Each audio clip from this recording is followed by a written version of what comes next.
अब तक दुनिया में कोई क्रांति नहीं हुई है। सिर्फ क्रांति के नाम पर सूडो रिवॉल्यूशंस हुई हैं, मिथ्या क्रांतियां हुई हैं। बड़ी से बड़ी क्रांति भी दुनिया की क्रांति नहीं थी। रूस में जो क्रांति हुई, चीन में जो क्रांति हो रही है, या फ्रांस में जो क्रांति हुई है, कोई भी क्रांतियां नहीं है। सब सूडो रिवॉल्यूशंस हैं, सब मिथ्या क्रांतियां। क्यों इनको मिथ्या क्रांतियां कहता हूँ? क्योंकि ये क्रांतियां जिंदगी को बदलती नहीं, सिर्फ जिंदगी के बोझ को एक कंधे से दूसरे कंधे पर कर देती है। बीमारी के नए नाम शुरू हो जाते हैं। रूस, गरीब मिट गया, अमीर मिट गया। गरीब और अमीर की जगह दो नए वर्ग आ गए, जनता का और सत्ताधिकारियों का, और वे वर्ग वैसे के वैसे हैं। कल जो आदमी मालिक की हैसियत से फैक्ट्री चलाता था, अब वह मैनेजर की हैसियत से फैक्ट्री चलाता है।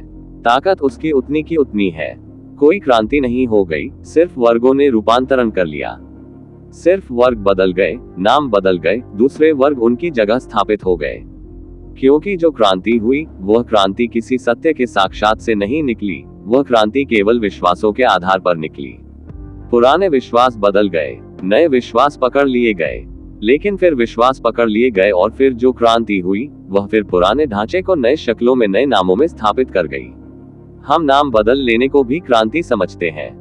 नाम बदल जाते हैं, हम समझते हैं सब कुछ बदल गया। अछूत को कहने लगते हैं हरिजन और समझते हैं सब कुछ बदल गया। अछूत शब्द बेहतर था क्योंकि उस शब्द में एक चोट थी और वह चोट कभी क्रांति करवा सकती थी। हरिजन शब्द खतरनाक है, उसमें चोट नहीं है, वह बड़ा मधुर और मीठा है, और मीठे शब्दों के खिलाफ क्रांति नहीं होती। अब हरिजन को गौरव मालूम होता ये कहने में कि हम हरिजन हैं। अछूत कहने में उसे गौरव नहीं मालूम होता था, अछूत कहने में चोट लगती थी। चोट से क्रांति आ सकती थी। हरिजन कहने में वह अकड़ कर कहता है कि हम हरिजन हैं, और ऐसा लगता है कि बाकी कोई हरिजन नहीं है, बाकी लोग भगवान के लोग नहीं है, कि यह आदमी भगवान का आदमी है। शब्द खतरनाक सिद्ध होते हैं। 1952 के करीब वहां हिमालय की तराई में नीलगाय होती है। तो नीलगाय ने बहुत उपद्रव मचाया खेतों में, उसकी संख्या बहुत बढ़ गई थी। लेकिन नीलगाय में गाय जुड़ा हुआ है शब्द, तो उस गाय को गोली नहीं मारी जा सकती, क्योंकि गाय को गाली मारना, वह हिंदू की जो जड़ता है उसमें एकदम आग लग जाएगी। तो फिर क्या किया जाए? तो पार्लियामेंट में एक होशियार आदमी ने सुझाव दिया कि पहले नीलगाय का नाम नीलघोड़ा रखो, फिर गोली मारेंगे। और यह सुझाव स्वीकृत हो गया। नीलगाय नीलघोड़ा हो गई और फिर गोलियां मारी गई और किसी ने कुछ भी नहीं कहा। वह जानवर को पता भी नहीं चला होगा कि हम नीलगाय नहीं रहे, नीलघोड़ा हो गए हैं। लेकिन आदमी की बेईमानी, आदमी की डिसऑनेस्टी हद की है। फिर किसी ने भी बात ही नहीं की कि नील घोड़े को मारने में क्या हर्ज है। मरने दो, घोड़ों से क्या लेना देना है। हिंदुओं की तो गाय माता है, बस उसको भर बचाना है और किसी से कोई मतलब नहीं है। अगर गाय का भी नाम बदल दो, उसको भी गोली मारी जा सकती है, क्योंकि हमारी किताब में तो लिखा है गाय माता है। अगर गाय का नाम बदल दिया फिर कोई दिक्कत नहीं।